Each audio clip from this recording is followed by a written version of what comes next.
জুলাই অভ্যুত্থান পরবর্তী সময়ে আমরা এমন একটি বাংলাদেশ পাব যেখানে মানুষ স্বস্তিতে বসবাস করবে, যেখানে কৃষকেরা স্বস্তিতে চাষ করবে, যেখানে সাধারণ মানুষেরা সাধারণভাবে সুশৃঙ্খলভাবে স্বাভাবিক জীবন যাপন করতে পারবে।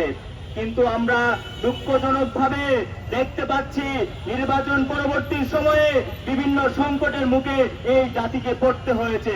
এর সম্পূর্ণ দায়ভার বিএনপির সরকারকে নিতে হবে, এর সম্পূর্ণ দায়ভার তারেক রহমানের সরকারকে নিতে হবে।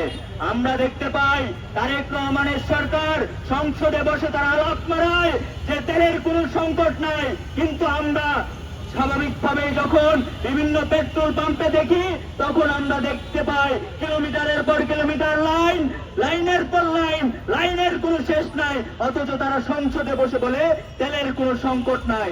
ড্রাইভাররা আমরা দেখতে পাই তারা ঘন্টার পর ঘন্টা, রাতের পর রাত সেই পেট্রোল পাম্পে লাইন ধরে বসে থাকে।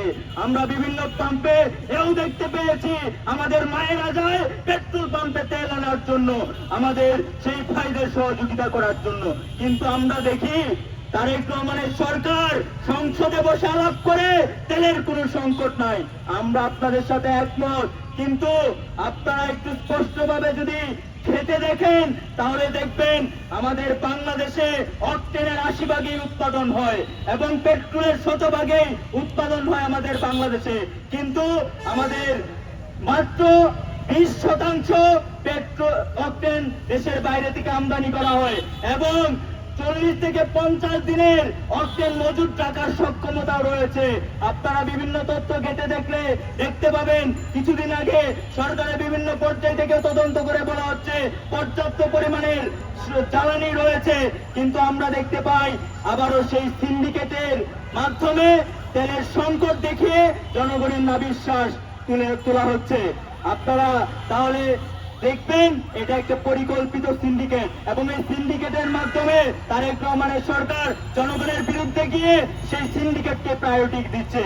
তার ফলে আমরা দেখতে পাই হরমুজ প্রণালী খুলে দেওয়ার পরেও আমরা দেখি যে তেলের সংকট তৈরি করে আবারও সেই তেলের দাম বাড়িয়ে দেওয়া হয়েছে।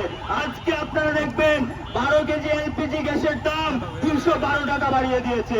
তাহলে কি আপনারা সিন্ডিকেটমুখী সরকার হইতে চান নাকি জনমুখী সরকার হইতে চান?